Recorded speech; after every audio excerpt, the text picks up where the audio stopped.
नमस्कार व्यूअर्स, मैं हूं अमीश देवगन और आप देख रहे हैं आर पार। आज आप सब कुछ छोड़कर आज का कार्यक्रम जरूर देखिएगा।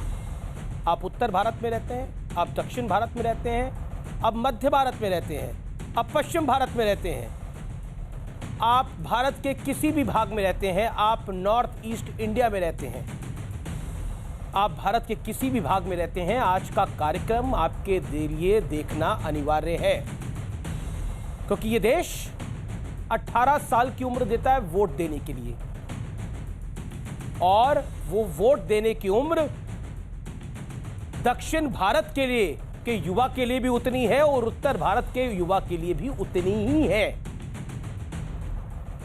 यानी भारत के संविधान निर्माताओं को लगा, भारत की संसद को लगा, हालांकि राजीव गांधी ने 18 की उम्र की थी, ऐसा लगा कि परिपक्व हो जाते हैं पूरे देश का युवा 18 साल की उम्र में वोट डालने के लिए।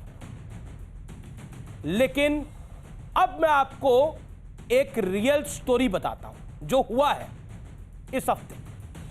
अमेठी से 3 बार यानी 15 साल तक सांसद रहे श्रीमान राहुल गांधी ने केरल जाकर बयान दिया कि उत्तर भारत में उन्हें अलग किस्म की सियासत की आदत हो गई थी और केरल जाना उनके लिए काफी ताजगी भरा एहसास है, क्योंकि उन्हें लगता है कि वहां के लोग मुद्दों में रुचि लेते हैं और सिर्फ ऊपरी तौर पर नहीं, उसकी गहराई में भी जाते हैं।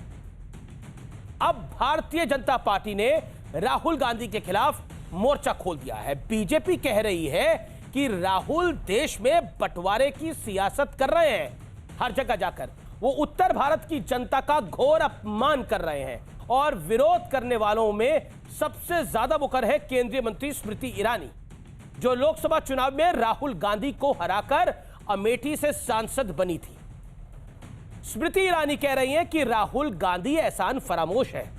आखिर ऐसा क्यों कह रही हैं, इस पर बात करने के लिए खुद स्मृति ईरानी आज मेरे साथ कुछ देर में लाइव जुड़ेंगी। लेकिन सवाल अमेठी की जनता का भी है, इसलिए राहुल गांधी के बयान पर अमेठी के लोगों की प्रतिक्रिया भी हम आपको आज दिखाएंगे। लेकिन कांग्रेस कह रही है कि राहुल गांधी ने तो असली मुद्दों पर राजनीति की बात कही थी, बंटवारे की सियासत तो भारतीय जनता पार्टी कर रही है। हालांकि कांग्रेस के ही आनंद शर्मा कह रहे हैं कि राहुल गांधी को खुद सफाई देनी चाहिए कि वो ऐसा क्यों कह रहे हैं। तो आज इसी मुद्दे पर होगी देश की सबसे बड़ी बहस, क्या बंटवारा पॉलिटिक्स कर रहे हैं राहुल गांधी। और बड़ा सवाल यह है, क्या उत्तर भारत ने आईना दिखाया तो दक्षिण भारत भाया, यह भी सवाल है आज के are par.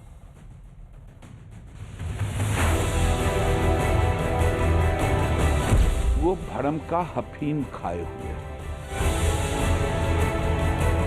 First 15 years, I was a member of parliament in the north.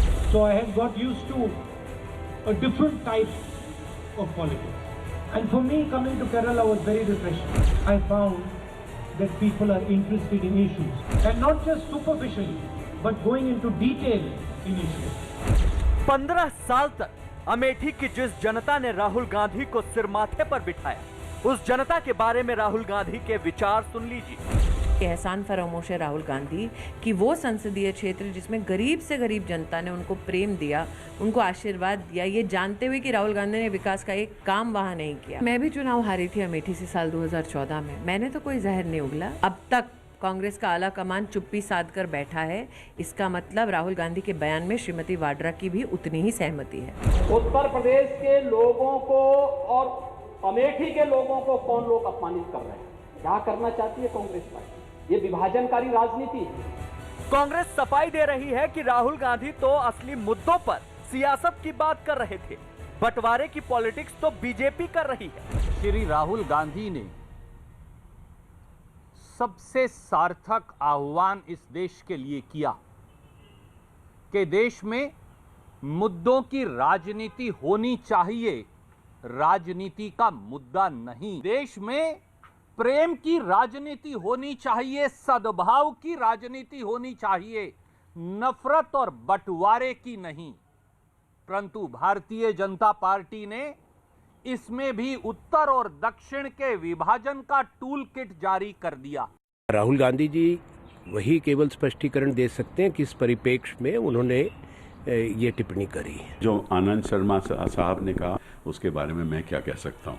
मैं तो इतना ही कहूँगा कि मतदाता सुप्रीम होता है, बिना मतदाता के आप इलेक्शन जीत नहीं सकते, वो कहीं का भी हो। और कांग्रेस पार्टी हिंदुस्तान के हर ज़िले में है।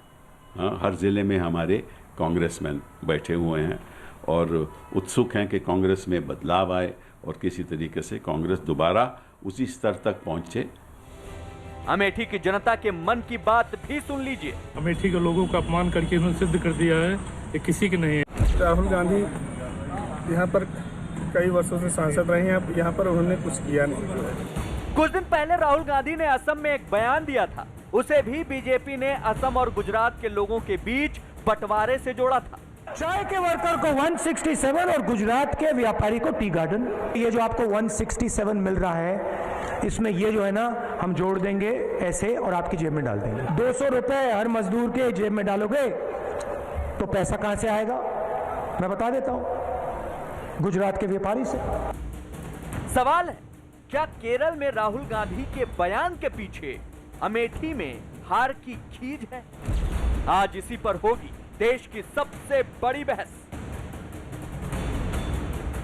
और आज कांग्रेस को उत्तर का विश्लेषण, यानी कोट एंड कोट उत्तर का विश्लेषण, यानी क्योंकि उत्तर पर टिप्पणी हुई, उत्तर भारतीयों पर टिप्पणी हुई, तो पहला पॉइंट सुनिए। पंडित नेहरू 1952, 1957, 1962 फूलपुर से सांसद बने।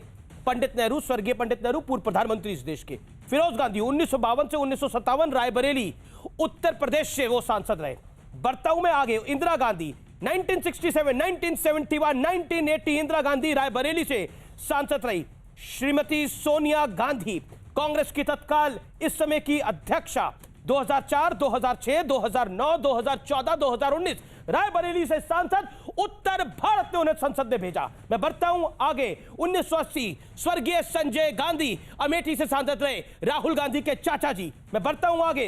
राहुल गांधी के पिताजी स्वर्गीय राजीव गांधी, देश के पूर्व प्रधानमंत्री, 1981, 84, 79 और 1991 इसी अमेठी ने उन्हें सांसद बनाया। इसी उत्तर भारत के लोगों ने इस परिवार को इतना बड़ा परिवार बनाया। मैं बढ़ता हूं आगे। श्रीमती सोनिया गांधी, फिर 1999 की मैं बात करता हूं, 1999 की बात करता हूं मैं। अमेठी उत्तर प्रदेश से सोनिया गांधी सांसद बनकर आती हैं। और राहुल गांधी 2004, जैसा उन्होंने खुद बोला, 2009, 2014, वो 15 साल वो वहां के सांसद रहे। और वो कहते हैं कि वहां के लोग डेप्थ में नहीं जाते, वहां के लोगों की समझदारी पर उन्होंने सवाल उठाया। जिस अमेठी ने राहुल गांधी को राजनीति में पाला पोसा, बड़ा किया, लेकिन 2019 आते आते यह तस्वीर बदल गई। और जो अमेठी गांधी परिवार का घर थी, उसे स्मृति ईरानी ने छीन लिया। यानी 2014 में भी स्मृति ईरानी चुनाव लड़ी, लेकिन 2014 में वो हारी। लेकिन 2019 में फिर वो चुनाव लड़ती हैं और वो चुनाव जीतती है स्मृति ईरानी। राहुल गांधी ने जो बयान दिया, उस बयान की वजह स्मृति ईरानी है। अगर मैं ये सवाल आपसे पहला पूछूं तो जवाब क्या है? मैं ये मानती हूँ कि अगर आपके मन में जनता के प्रति इतनी घृणा हो, इतनी नफरत हो, तो क्या उसका कारण सिर्फ एक भाजपा की उम्मीदवार बन सकती है? ये वो जनता है जिसने गरीबी झेली, ये वो जनता है जिसने जलालत झेली, ये वो जनता है जिसने अपने कांग्रेस के युवराज को 5 साल में एक ही बार देखा। फिर भी इस जनता ने विश्वास किया राहुल गांधी पर, इस विश्वास के सहारे कि उसके परिवार को बार बार इस जनता ने जिताकर भेजा। हाँ, चुनाव में राहुल गांधी हारे और उस हार का कारण सिर्फ राहुल गांधी थे, जनता नहीं थी। लेकिन 1.5 साल बाद हारने के बावजूद अपने मन में इतनी नफरत भर के घूमना उस जनता के खिलाफ जिसने वर्षों वर्ष तक उनके परिवार को आशीर्वाद दिया, उस जनता के खिलाफ जिसने 3 टर्म तक राहुल गांधी को बिना विकास किए हुए तब भी झेला, तब भी सराहा, तब भी पलकों पे बिठाकर रखा, उस जनता का इतना अपमान, आपको क्या लगता है उसका कारण सिर्फ मैं हो सकती हूँ? ये अमेठी की जनता से कभी भी भूले मिले नहीं थे अमीश जी, क्योंकि जब कोई जनता के मध्य में जाता है, हारते नहीं तो उत्तर भारत उनको सुहाता, 15 साल से सुहा ही रहा था। देखिए, उत्तर प्रदेश और विशेषतः अमेठी की जनता ने विकास के मुद्दों पर राहुल गांधी से प्रश्न करना शुरू कर दिया था। राहुल गांधी से बार बार हर विधानसभा में पूरी जनपद में एक ही प्रश्न हो रहा था कि 10 साल उनकी सरकार रही केंद्र में और वो स्वयं यूपीए की चेयरपर्सन के बेटे हैं, तो क्यों उन्होंने अमेठी में मात्र वादे किए, वो भी चुनाव तक सीमित, लेकिन अमेठी की तरफ रुख चुनाव के बाद कभी किया नहीं। क्यों उन्होंने विकास के कोई काम अमेठी में किए नहीं। अब राहुल गांधी बजाय इसके कि अपने राजनीतिक दल के माध्यम से अथवा अपने अपने प्रयासों के माध्यम से अमेठी की जनता को कोई विकास का कार्य कर देते अथवा जनता के मध्य में संवाद करते, इस प्रकार से किसी और क्षेत्र में जाकर जनता का अपमान कर रहे हैं। और यह भी कहना उचित होगा अमीश जी कि वायनाड उनकी पहली पसंद नहीं थी। जब हार उनको साफ दिख रही थी अमेठी में, तब वो भागे वायनाड। जी, लेकिन वायनाड जाकर भी जनता को भ्रमित करने का निरंतर उन्होंने काम किया। लेकिन जब से आज भी जब केरल में उन्होंने वक्तव्य दिया तो जनता से एक झूठा वादा करा। जी, लेकिन जब से ये कंट्रोवर्सी हुई है, तो चाहे अमेठी हो या वायनाड, राहुल गांधी का झूठ सतत चलता आ रहा है। लेकिन कांग्रेस कह रही है कि राहुल गांधी तो सियासत में असली मुद्दे उठाने के लिए जाने जाते हैं, वो सियासत के असली मुद्दों की बात कर रही है। भारतीय जनता पार्टी और बीजेपी और ये मोदी सरकार बंटवारे की राजनीति करती है। अमित शाह और नरेंद्र मोदी बंटवारे की पॉलिटिक्स करते हैं। पार्टी के बयान पर ही अमीश जी, अगर मैं कांग्रेस पार्टी के इस बयान पर ही टिप्पणी करूं या आप सबका ध्यान आकृष्ट करूं, तो क्या ये मुद्दे की बात है राहुल गांधी के लिए? क्या अमेठी की जनता खोखली है? क्या राहुल गांधी का मुद्दा यह है कि उत्तर भारत की जनता समझदार नहीं है? क्या कांग्रेस की लीडरशिप जिसने आपको यह बयान दिया, वो राहुल गांधी के इस कथन पर अपनी मोहर लगा रहे हैं? लेकिन स्मृति जी, वो उनका कहना है कि उन्होंने नॉर्थ और साउथ का डिवाइड नहीं क्रिएट किया। जेपी नड्डा ने ट्वीट किया, स्मृति ईरानी ने ट्वीट किया, नॉर्थ और साउथ का डिवाइड तो ये लोग क्रिएट कर रहे हैं। वो तो पूरे भारत को एक देखना चाहते हैं। नॉर्थ और साउथ का डिवाइड तो तब क्रिएट हो गया था, नॉर्थ और साउथ का डिवाइड तो तब क्रिएट हो गया था जब राहुल गांधी ने स्वयं कहा कि वो नॉर्थ इंडिया से छूट कर जब निकले हैं बाहर 15 साल सांसद रहने के बाद, तो अपने आप को कितना महसूस कर रहे हैं, फ्रेश, कितना रिलीव्ड हैं। ये डिवाइड उन्होंने प्रस्तुत किया। भारतीय जनता पार्टी ने ऐसी टिप्पणी नहीं की। और सिर्फ दक्षिण और उत्तर भारत के बीच में फूट डालने की बात तक सीमित क्यों रहे? ये तो वो व्यक्ति है जिसने असम में जाकर गुजरातियों और गुजराती व्यापारियों के बारे में अनाप शनाप बातें कही हैं। लेकिन तो ये पहली बार फूट डालने का राहुल गांधी का प्रयास नहीं है। लेकिन आपको नहीं लगता, आदी हो चुके हैं इस प्रकार की राजनीति करने के। लेकिन स्मृति जी, आपको नहीं लगता आप थोड़ी पॉलिटिकली हार्श हो गई जब आपने इनको एहसान फरामोश कहा?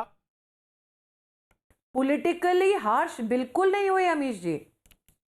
बार बार चुनाव में जब वोट मांगने जाते थे, जनता से कहते थे कि वो उनका परिवार है, परिवार को कोई इस प्रकार से अपमानित करता है। हाँ, एहसान फरामोश कहा मैंने।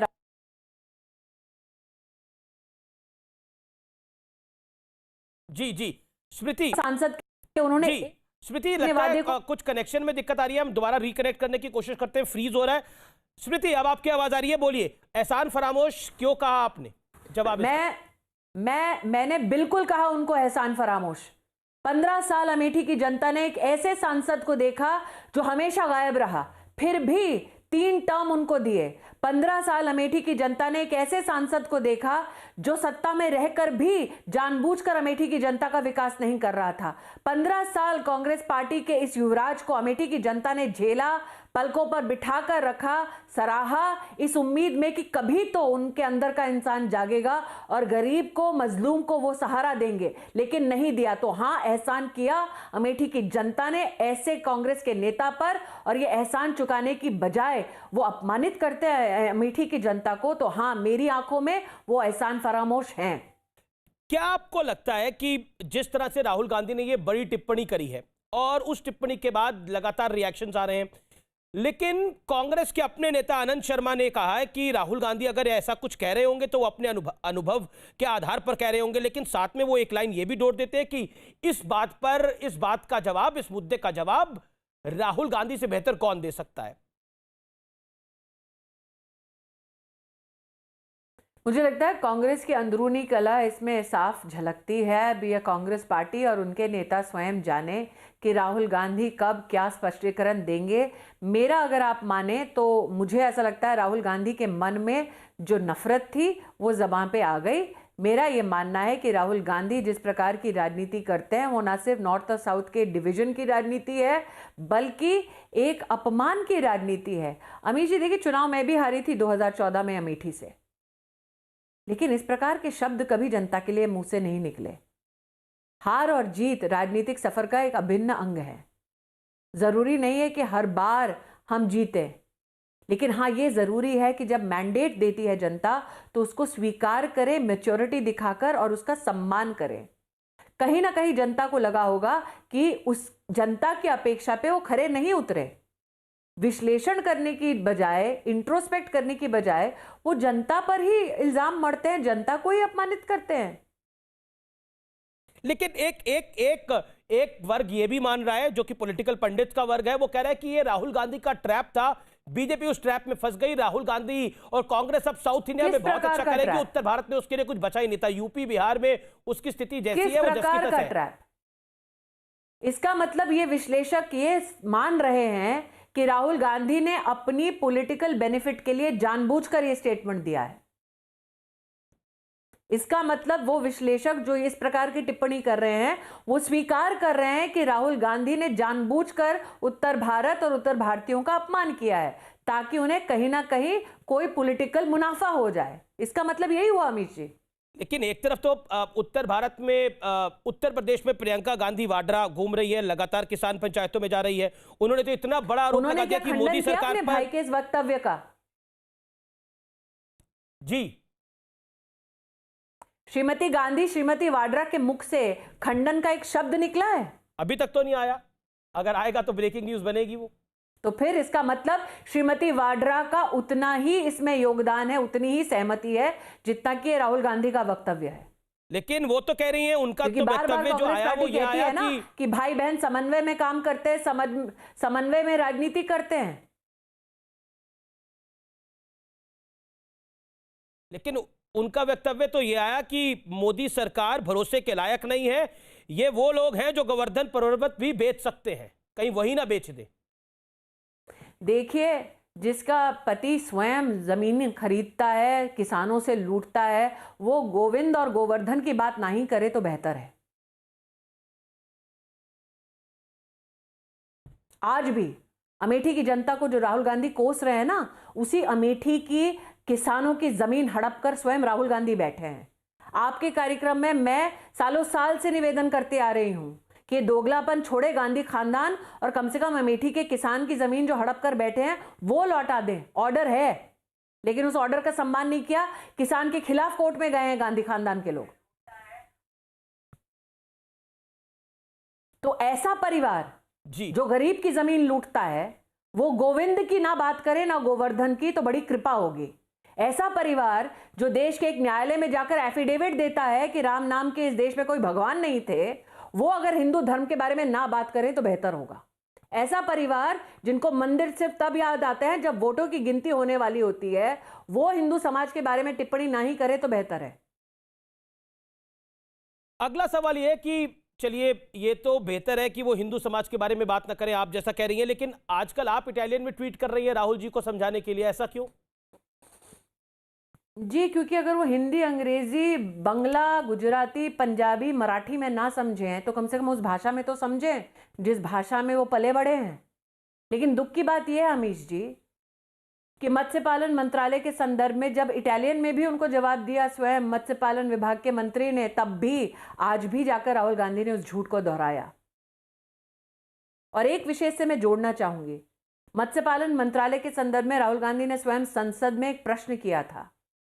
क्या उनको उस वक्त इल्म नहीं था इस बात का कि ऐसा मंत्रालय है? क्या किसी ने प्रॉक्सी क्वेश्चनिंग की थी?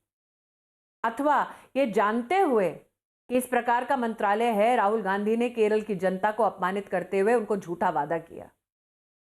रस्सी जल गई, बल नहीं गया। स्मृति जी, इस पे कांग्रेस का वर्जन ये है कि राहुल गांधी एक अलग मंत्रालय की बात कर रहे हैं। ये तो एक विभाग है मंत्रालय के अंदर, वो अलग मंत्रालय की बात करें। बीजेपी समझ नहीं पा रही राहुल गांधी का पनीर के लिए मतलब मंत्रालय बनना चाहिए। मैं वही कह रही हूं, कल राहुल गांधी कहेंगे पनीर के लिए मंत्रालय अलग बनाओ, पराठे के लिए अलग बनाओ, चावल के लिए अलग बनाओ।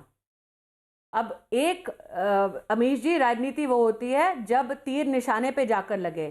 कांग्रेस में आज हालत ये है कि राहुल गांधी जहां तीर लगा दें उसी को निशाना वो बना देते हैं। लेकिन आज तो उन्होंने निशाना लगाया है, जो मोटेरा के स्टेडियम का नाम नरेंद्र मोदी स्टेडियम हुआ है। उन्होंने बोला ये तो पॉलिसी वही है जिसमें पूंजीपतियों को फायदा।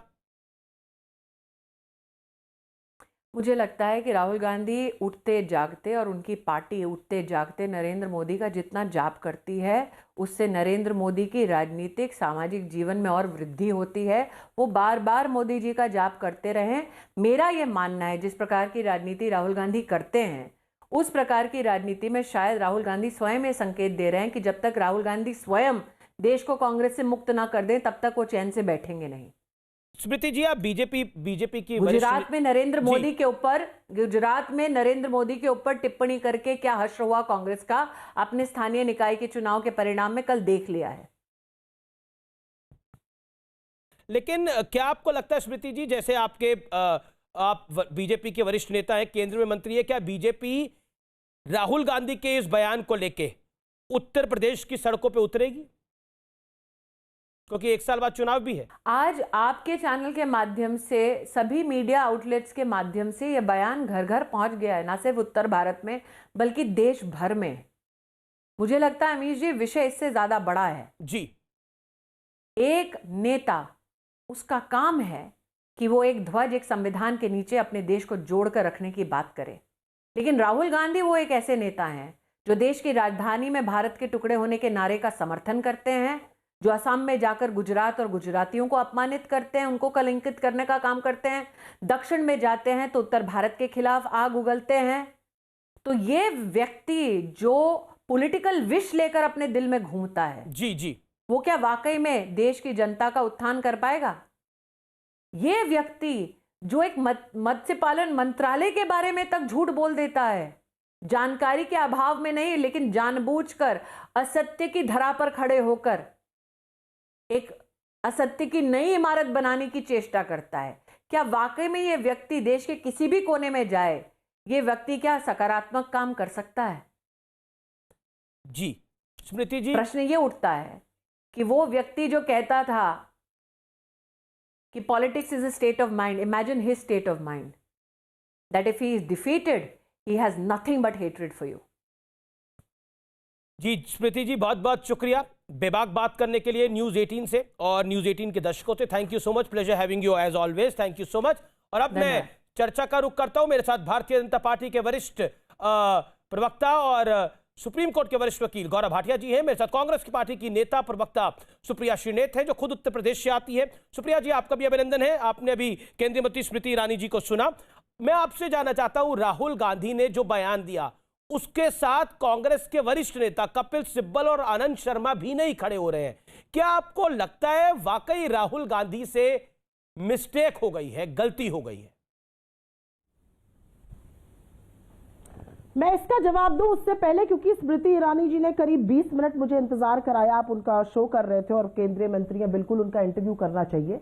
2-4 बात जरूर पूछना चाहती हूँ। स्मृति जी ने जमीर जागने की बात करी।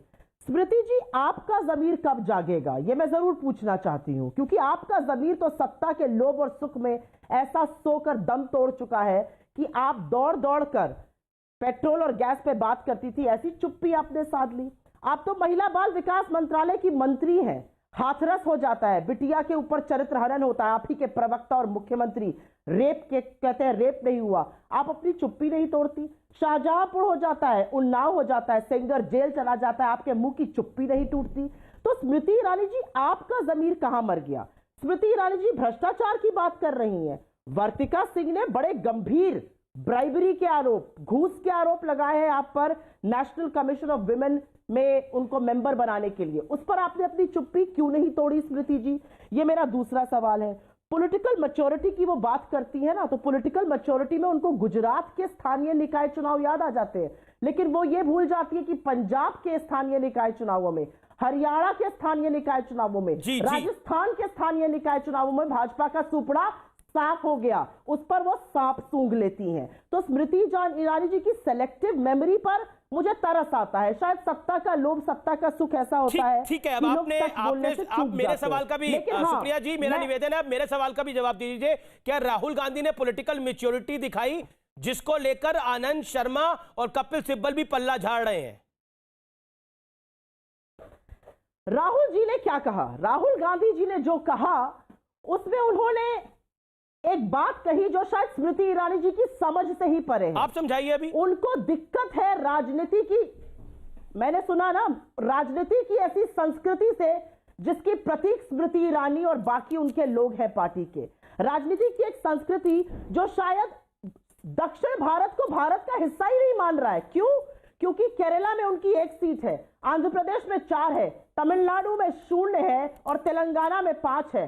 तो क्या आप दक्षिण भारत को हिस्सा ही नहीं मानेंगे? आप दौड़ दौड़ कर दक्षिण उत्तर की लड़ाई लगा सुप्रिया जी, राहुल गांधी जी ने कहा कि मुद्दों की बात होती है साउथ इंडिया के अंदर और सतही बात नहीं होती। इसका मतलब क्या था? यानी जिस प्रदेश से आपने चुनाव लड़ा वहां लोग मुद्दों की बात नहीं करते, वहां लोग मुद्दों पे वोट नहीं करते। पंडित नेहरू को मुद्दों पे वोट नहीं मिला, श्रीमान स्वर्गीय राजीव गांधी जी को मुद्दों पे वोट नहीं हुआ, मैडम गांधी को, सोनिया गांधी जी को मुद्दों पे वोट नहीं मिला था।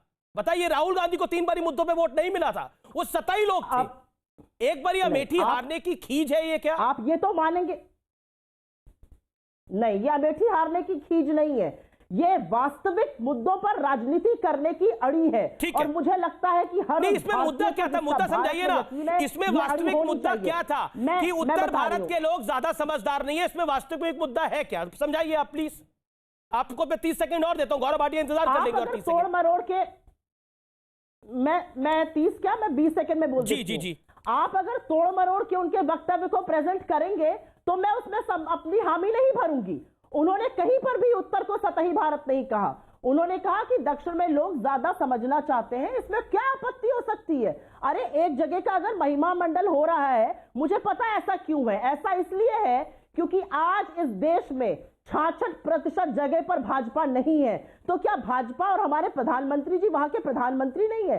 सच तो यह है कि राहुल गांधी एक अकेले राष्ट्रीय नेता है जिनकी औकात है। सुन लीजिए, लेकिन ठीक है, लेकिन कंपैरिजन पे सवाल था, तुलना पे सवाल था। मुझे बोलने दीजिए। आप उत्तर भारत को हीन भावना से देखें और दक्षिण भारत में और केरल में बोले कि वहां पे क्योंकि आप चुनाव जीत के आए वो बेहतर है, उस पे सवाल था। बड़ी बात यह है, अब मैं गौरव भाटिया का रुख करता हूं। अब आपने बोला सुप्रिया जी, आपको मैंने करीब 4.5 मिनट दिए का मौका देना चाहिए। अमीश जी, आपने 20 मिनट तो वो केंद्रीय मंत्री थी, उन्होंने अपनी बात रखी। गौरव भाटिया अपनी बात रखेंगे। स्मृति जी देखिए सुप्रिया जी, आपकी पार्टी के भी वरिष्ठ नेता आते हैं, उनको भी हम 15-20 मिनट देते हैं और उसके बाद बीजेपी को मौका देते हैं बोलने का। देखिए, मुझे लगता है कि आपने अपनी बात को रखा, आप गौरव भाटिया जी कर ले अपनी बात को। गौरव भाटिया, राहुल गांधी जो कह रहे थे वो आप लोग समझ नहीं पा रहे, ना आप समझ पा रहे हैं, ना स्मृति ईरानी समझ पा रही है, ना नड्डा साहब समझ पा रहे हैं, ना योगी जी समझ पा रहे हैं। देखिए अमीश जी, सबसे पहले तो स्मृति ईरानी जी से कितनी ईर्ष्या, कितनी जलन, कितनी नफरत है कांग्रेस में, ये स्पष्ट हो जाता है। और मैं समझता हूँ बहुमुखी प्रतिभा वाली हैं वो, और जिस तरह से उन्होंने बेबाक तरीके से आपके चैनल पे बात रखी है, तो उसके आगे मैं 1-2 बात ज़रूर जोड़ूंगा और कांग्रेस की प्रवक्ता को उत्तर दूंगा। लेकिन शुरुआत करूंगा, ये विचारधारा और सोच का फर्क है। नरेंद्र मोदी जी की राजनीति क्या है, भारतीय जनता पार्टी की राजनीति ये है कि देश को जोड़ो, एक झंडा, एक तिरंगा, एक प्रधानमंत्री पूरे देश में, जिसके लिए हम लोग पूरी तरह से तत्पर रहे। और दूसरी तरफ विभाजनकारी जो इनकी राजनीति है राहुल गांधी की, कि दक्षिण भारत और उत्तर भारत को तोड़ो। आपने देखा था किस तरह से असम में गुजरात के जो बागान है चाय के, उसमें जो कार्य करते हैं मजदूर, उनके खिलाफ बोल रहे थे। हिंदू मुस्लिम तो करते ही है, कांग्रेस मुस्लिम पार्टी है, ये भी उन्होंने कहा था। कर्नाटका के चुनाव आए थे तो लिंगायत का मुद्दा उठा दिया था कि हिंदू टूट जाए। इस तरह की सोच बहुत आगे तक ले जाती नहीं है। और देखिए, कौन समझ पाएगा राहुल गांधी को? राहुल गांधी मतलब अजूबा है, अजूबा। आपने सही कहा, आनंद शर्मा जी, कपिल सिब्बल जी खुद कह रहे हैं राहुल गांधी से जाके पूछो ना उसने क्या कहा, क्योंकि वो भी शर्मसार होते हैं, रोज रोज होते हैं। छाती पे पत्थर रख के राहुल गांधी के वक्तव्यों को सही ठहराना पड़ता है, जो यहाँ प्रवक्ता भी कर रही हैं। और मैं इतना जरूर कहूंगा, 15 साल तक उत्तर प्रदेश की जनता, अमेठी की जनता ने इनको सांसद बनाया। ठीक है, आप चुनाव हार गए, इसका यह मतलब है इतने बड़े एहसान फरामोश हो जाओगे कि उत्तर प्रदेश की जनता, बिहार की जनता के लिए कहोगे ये सतही जानकारी रखते हैं। अरे देश को सबसे ज्यादा प्रधानमंत्री किस प्रदेश ने दिए हैं? उत्तर प्रदेश ने दिए हैं। गांधी परिवार को सबसे ज्यादा सम्मान और प्यार किसने दिया है? उत्तर प्रदेश की जनता ने दिया है। और दुख की बात यह है, आज बिहार असेंबली में हमारे साथी हैं संजय मयूख जी, उन्होंने एक प्रस्ताव पारित किया और पेश किया, कहा कि भैया निंदा करनी चाहिए। और मुझे पूरा विश्वास है हर असेंबली में, हर जगह ये जो तोड़ने वाली राजनीति है इसकी निंदा की जाएगी। एक मिनट, मैं अपनी बात पूरी कर लूं, केवल आधा मिनट और लूंगा। 15 सेकंड गौरव, ये वही राहुल गांधी है, 50 साल के अपरिपक्व बालक। 30 सेकंड्स मोर एंड देन आप जाइएगा कांग्रेस की तरफ। स्मृति ईरानी जी के लिए राहुल गांधी ने कहा था, स्मृति कौन? स्मृति जी ने दिखाया कि अथक परिश्रम से जो इनकी भपौती मानी जाती थी, पारिवारिक सीट मानी जाती थी, वहां पे धराशायी किया और तभी ये वायनाड से भी चुनाव लड़े। इन्हें पता था अमेठी की जनता इन्हें आपने अपनी बात को रख लिया। 2014 का चुनाव स्मृति जी हार गई थी, जी बिल्कुल पता है वो जनता के साथ जुड़ी रही। यही फर्क है कामदार और नामदार में। ओके, सुप्रिया जी, कपिल सिब्बल ने कुछ देर पहले बयान दिया है कि देखिए हर वोटर का सम्मान होना चाहिए। आनंद शर्मा ने कहा है जो राहुल गांधी है वही जवाब दे। उन्होंने क्या कहा है, क्या कहना चाहती हैं? क्या आपको लगता नहीं है कि आपकी जो बड़े लीडर्स हैं, पूर्व मंत्री हैं, जो कांग्रेस के थिंक टैंक माने जाते हैं, चाहे वो आजाद साहब हो, चाहे वो कपिल सिब्बल साहब हो, चाहे वो आनंद जी हो, ये लोग इस समय एक बैठक भी कर रहे हैं जिस तरह की खबरें आ रही हैं? क्या आपको लगता नहीं है it is a big embarrassment for the Congress party what Rahul Gandhi said? Absolutely not. मैं सबसे पहले तो यह कहूंगी कि अगर भाजपा के प्रवक्ता ने अपशब्दों का प्रयोग मेरे नेता के लिए किया, अगर उन्होंने एक बार और भी अपरिपक्व बालक कहा, तो मैं उनके नेता को भी झांसाराम और ठेकू ही कहकर बुलाऊंगी। तो थोड़ा बहस का स्तर मेंटेन रहे, थोड़ा तर्क। प्रधानमंत्री के लिए चोर है कहा, चौकीदार चोर है, माफी मांगिए। मैं नहीं बोलूंगा परिपक्व, आप माफी मांगिए अभी, चलिए तुरंत मांगिए। मैं कभी नहीं बोलूंगा 50 साल का परिपक्व बालक, तुरंत माफी मांगिए प्रधानमंत्री के लिए। अमीश, मैं बोलूं? मेरा टर्न था बोलने का, अब आप इंटरफेयर नहीं करते सुनाई दे रहे हैं। ओके, सुप्रिया जी बोलिए अपनी बात। अमीश, मैं बीच में नहीं बोली हूं। हाँ प्लीज। मैं बीच में नहीं बोली हूं, लेकिन मैं इतना जरूर कहूंगी, अगर एक बार भी इन्होंने मेरे नेता के लिए कहा तो मैं भी इनके नेता के लिए बहुत ही अपमानजनक शब्दों का प्रयोग कर सकती हूं। लेकिन मेरी परवरिश ऐसी है कि मैं स्तरहीन और तर्कहीन बहस नहीं करना चाहती हूं। स्मृति ईरानी जी को ये बता रहे हैं शेरनी, बहुत बहुमुखी प्रतिभा की है। वही थी ना जो कहती थी मैं तो ये वो फास्ट एंड टू डेथ कर लूंगी जब तक मोदी जी हटाए नहीं गए। अब उन्होंने जो है कह दिया है कि भाई मोदी जी सबसे बड़े आदमी। खैर, उनकी प्रतिभा की बातें छोड़िए, मैं एक बहस इस मुद्दे पर एक बहस लाना चाहती हूं। आज मोटेरा में सरदार वल्लभ भाई पटेल के नाम को हटाकर मोदी जी का नाम लगा दिया जाता है। एक एंड अडानी एंड है उस स्टेडियम का, दूसरा एंड रिलायंस एंड है। Amit Shah ji guest of honour थे, जय शाह जी प्रिसाइड कर रहे थे। लेकिन मुझे लगता है विषय, सुप्रिया जी, मेरा निवेदन है विषय पे रहना चाहिए। आपको स्टेडियम की बात करनी हो, हम स्टेडियम की बात भी कर लेंगे, लेकिन अभी जो सवाल है उस पर आप जवाब दीजिए ना। हाँ, अभी तो उस पर जवाब दीजिए, मेरा निवेदन आपसे। क्योंकि आप देश की बात कर रहे हैं। मैं देश की बात ही कर रहा हूं। क्योंकि और मोटेरा स्टेडियम में अदानी एंड कब से है ये भी कर लीजिएगा। नरहरि अमीन किस पार्टी के नेता थे? कांग्रेस पार्टी के नेता थे। उन्होंने अदानी एंड क्यों किया था? नरहरि अमीन के परिवार से सवाल पूछेगा। देखिए, मुझे लगता है कि रिलायंस भी इस देश का हिस्सा है कि नहीं है, अदानी भी इस देश का हिस्सा है कि नहीं है। देश का हिस्सा है ना वो लोग भी। बिल्कुल है।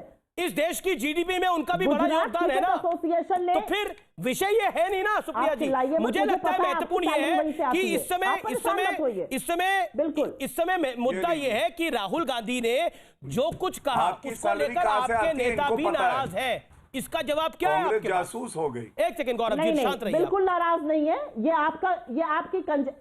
आपकी कंजेक्चरिंग है, बिल्कुल कोई नाराज नहीं है। मैं इसलिए ये उठा रही हूं मुद्दा क्योंकि आजादी के महानायकों का जब अपमान इस देश में होगा, जब सरदार वल्लभ भाई पटेल राहुल गांधी कितनी बारी गए थे केवड़िया? इस तरीके से सरदार वल्लभ भाई पटेल से बड़ा प्रेम है। मैं जानना चाहता हूं कि राहुल जी, प्रियंका जी, आप कितनी बारी केवड़िया गई सरदार वल्लभ भाई पटेल के स्टैचू पे, स्टैचू ऑफ यूनिटी पे? मैं जानना चाहता हूं कि कब गए, कौन सी तारीख को गए? मैं आपको बता देती हूँ। हाँ बताइए, कौन सी? राहुल जी किस तारीख को गए केवड़िया? किस तारीख को गए स्टैचू ऑफ यूनिटी? बताइए प्लीज। अब आप सुन, हाँ बताइए।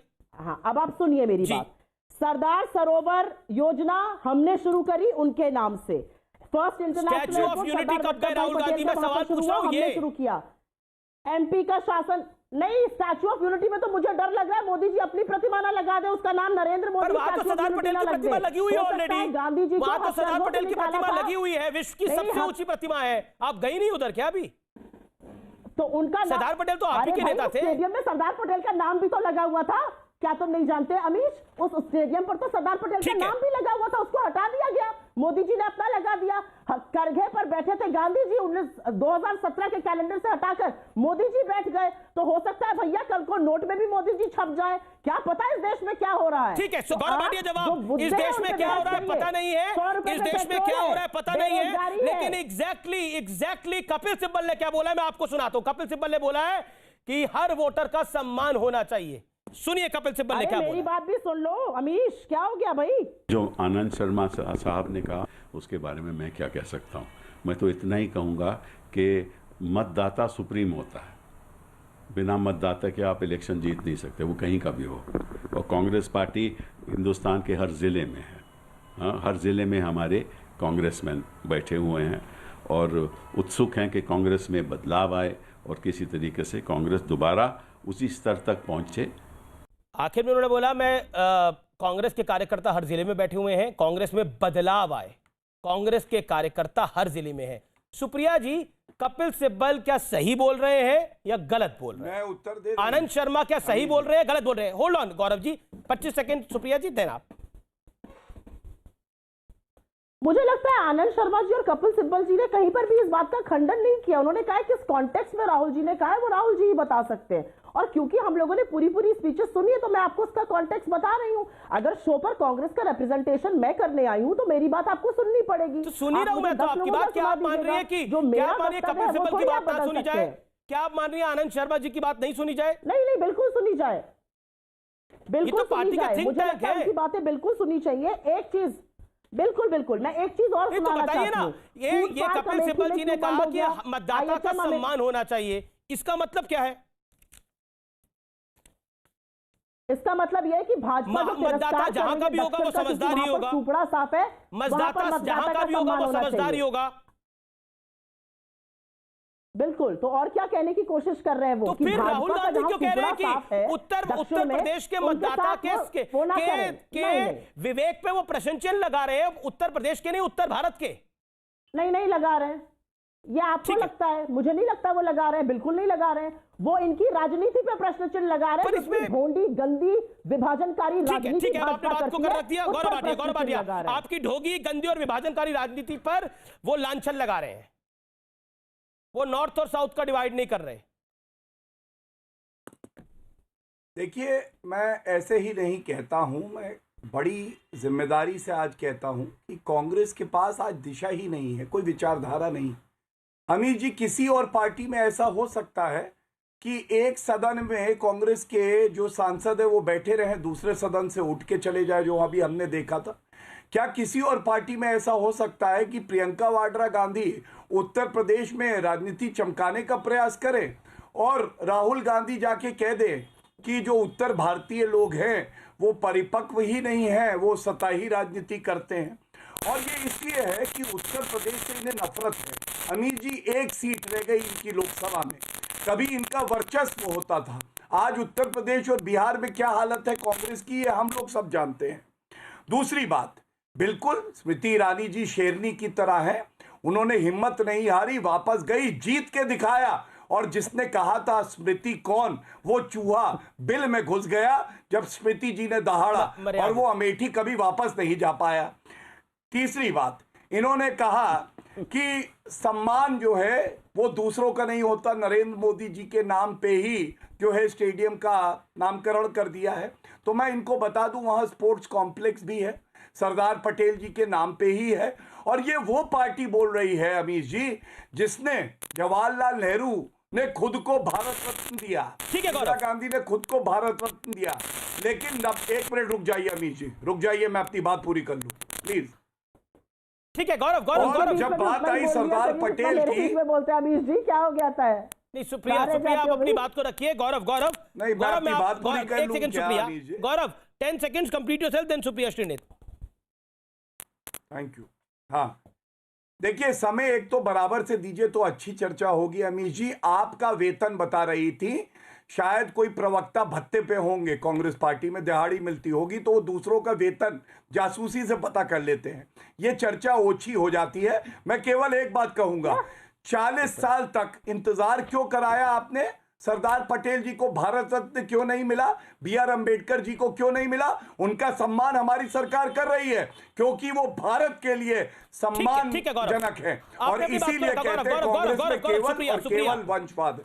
सुप्रिया जयशंकर साहब लिखते हैं, जो कि विदेश मंत्री हैं, मैं दक्षिण भारत से आता हूं, पश्चिम के राज्य से सांसद हूं, मेरा जन्म, शिक्षा और काम उत्तर में है, मैंने दुनिया में भारत का प्रतिनिधित्व किया है, भारत एक है, किसी क्षेत्र को नीचा मत दिखाओ, हमारा बंटवारा मत करो। लेकिन मध्य प्रदेश के CM साहब लिखते हैं, जहां जहां पांव पड़े राहुल गांधी के, तहां तहां कांग्रेस का हुआ बंटाधार, पुंडीचेरी में पांव पड़े, वहां सरकार गिर गई।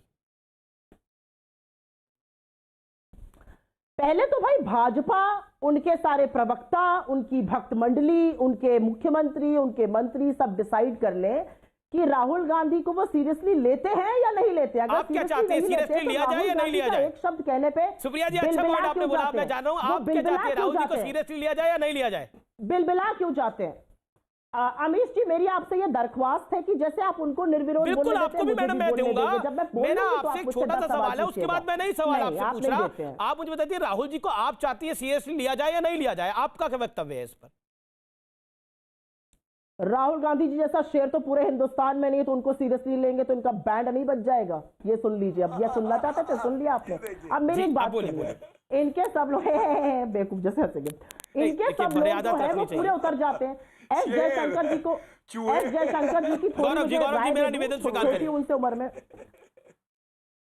बोलिए मैडम। एस जयशंकर जी से मेरी थोड़ी राय ये रहेगी कि थोड़ा टाइम अगर डिप्लोमेसी में कर लेते तो UN से हमें खरी खोटी ना सुननी पड़ती, चीन से हमें मुंह की ना खानी पड़ती, तो ट्विटर पे थोड़ा टाइम कम इस्तेमाल किया करिए। मेरा ये कहना है कि 100 पार पेट्रोल है, 7 से 9% बेरोजगारी है, किसान 3 महीने से ऊपर सड़क पे पड़ा हुआ है, 250 किसानों की मौत हो चुकी है, महिला की सुरक्षा गर्त में है, आप हर व्यक्ति पर देशद्रोह का चार्ज लगा देते हैं और करारा तमाचा मारा कल जस्टिस राणा ने इनके मुंह पर जब बोला कि सरकार का विरोध करना देशद्रोह नहीं होता है। तो इन सब बातों पे चर्चा करिए ना, इन सब बातों पर आपके पास जवाब नहीं है, आपके पास सवाल के जवाब ही नहीं होते हैं, तो आप बिल में घुस जाते हैं। एक शब्द मैं जरूर पूछना चाहती हूं, अमेठी में फूड पार्क क्यों बंद किया गया? IIIT क्यों बंद किया गया? हिंदुस्तान पेपर मिल क्यों बंद करी गई? इंडियन होटल मैनेजमेंट इंस्टीट्यूट क्यों बंद किया गया? NATRIP क्यों बंद किया गया? इसका जवाब वहां की माननीय सांसद स्मृति ईरानी जी जरूर दे दे। ट्विटर पे बहुत वक्त इस्तेमाल करती हैं, बड़ी भाषाओं की में रुचि रखती है। मैंने अभी 4 दिन पहले उनसे 12 हिंदुस्तानी भाषाओं में पूछा था कि महिला सुरक्षा पर आप अपना मुंह कब खोलिएगा, उसका जवाब नहीं आया है। मुंह में दही जमा के बैठी हुई है स्मृति जी।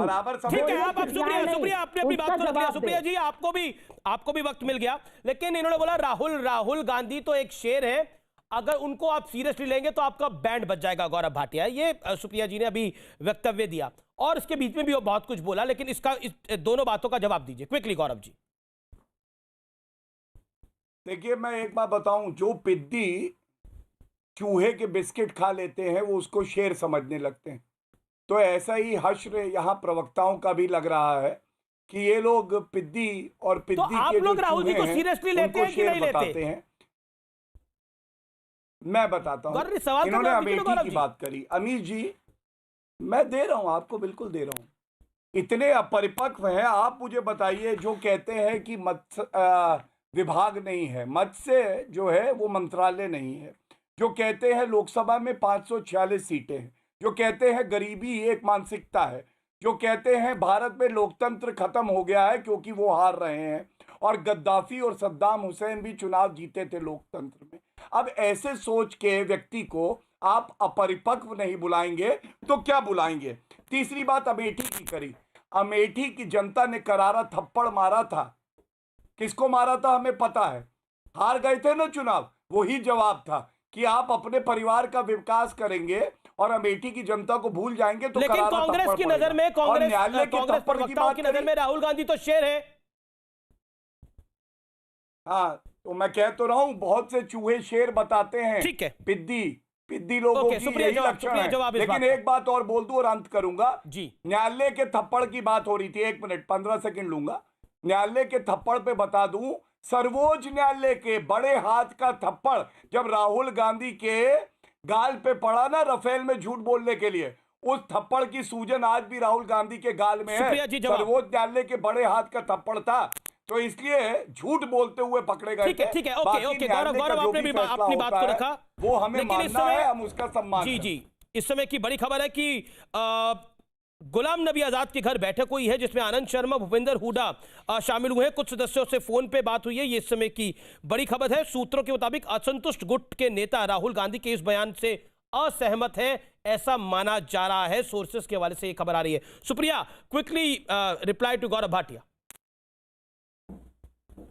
सर्वोच्च न्यायालय का थप्पड़ पड़ा था, चरण वंदन करने लगते हैं ना, हाँ मैं जो बोल लेने दीजिए, जो कीड़े मकोड़े ज्यादा चरण वंदन करने लगते हैं ना, वो भूल जाते हैं कि राष्ट्र और लोगों में बड़ा अंतर है।